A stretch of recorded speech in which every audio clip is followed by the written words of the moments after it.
On Sunday, I delivered to Prime Minister Netanyahu my vision for peace, prosperity, and a brighter future for Israelis and Palestinians. Today's agreement is a historic opportunity for the Palestinians to finally achieve an independent state of their very own. This vision for peace is fundamentally different from past proposals. Palestinians will be able to seize the new future with dignity, self-sufficiency, and national pride. We are asking the Palestinians to meet the challenges of peaceful coexistence. My vision presents a win-win opportunity for both sides, precise technical solutions to make Israelis, Palestinians, and the region safer and much more prosperous. These ancient lands should not be symbols of conflict, but eternal symbols of peace. All humanity should be able to enjoy the glories of the Holy Land.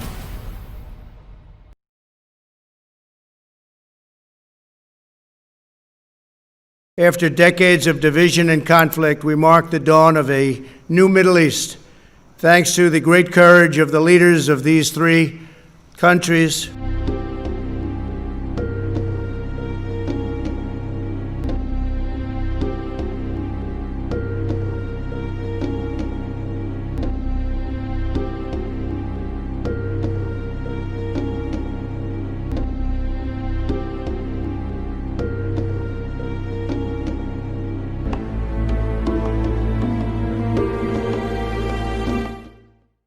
This day is a pivot of history. It heralds a new dawn of peace. For thousands of years, the Jewish people have prayed for peace. For decades, the Jewish state has prayed for peace. And this is why today we're filled with such profound gratitude. I am grateful to you, President Trump, for your decisive leadership.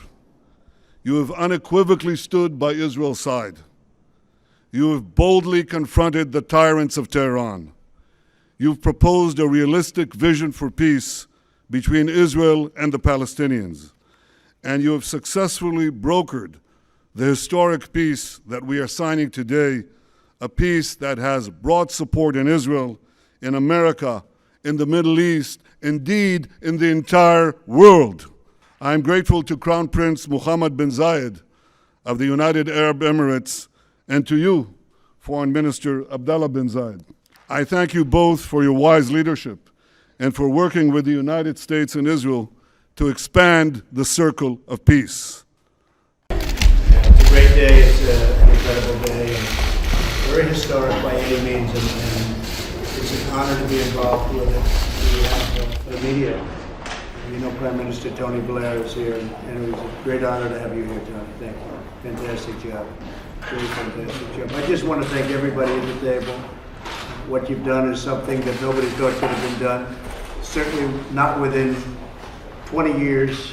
I thought maybe something like this way out into the future, but you did it. You've done it in a time period that nobody thought possible. So I just want to congratulate everybody at the table. It's been, it really is the best word. The only word you can really say is historic. It's a very historic deal, and will become more and more historic when other countries join, which they're going to. I can tell you from personal knowledge, 5, 6, even 7 are wanting to get in and get something signed really quickly. So it's something that we should all be very proud of, and thank you all for being here. Fantastic job. Thank you. Thank you very much.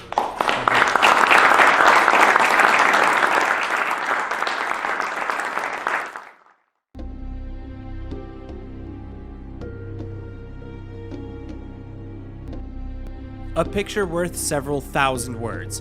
A historic day in the White House lawn as the United States officially brokers 2 more normalization agreements between Israel and Arab states. United States President Donald Trump, foreign ministers from the UAE and Bahrain, Abdullah bin Zayed and Abdulatif al-Zayani, and Israeli Prime Minister Benjamin Netanyahu, all signing the momentous documents.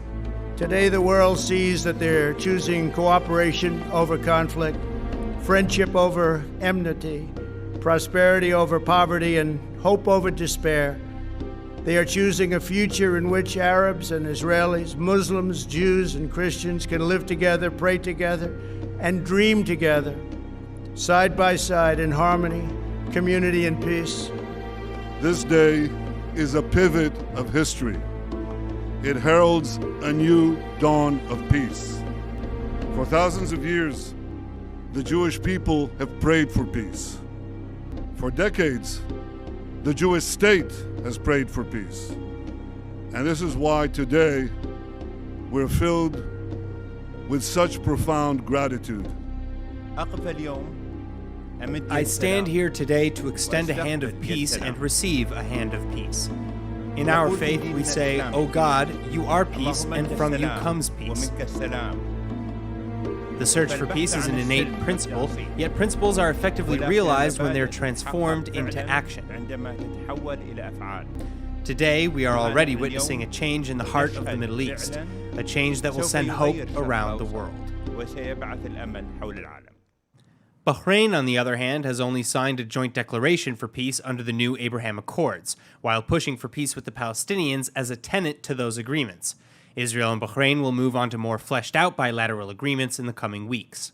Today's agreement is an important first step, and it is now incumbent on us to work urgently and actively to bring about the lasting peace and security our peoples deserve. A just, comprehensive, and enduring two-state solution to the Palestinian-Israeli conflict will be the foundation, the bedrock of such peace.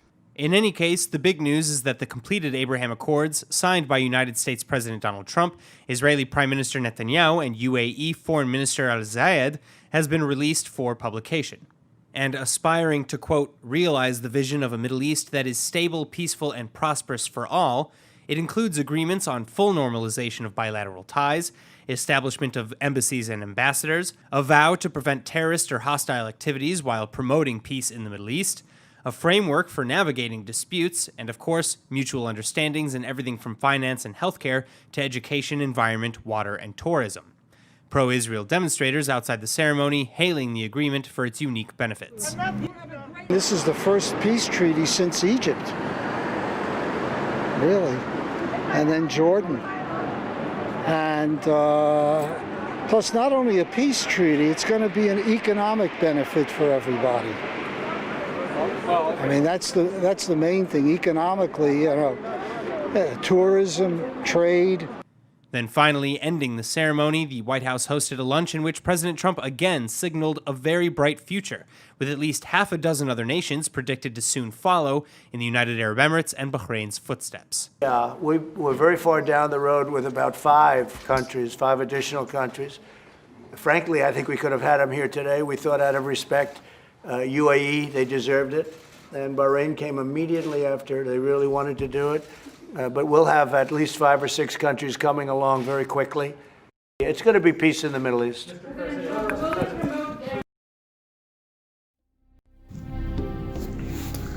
As you can see, this administration has been very busy, and there's been very little media coverage of these peace agreements and deals that's been established in the Middle East.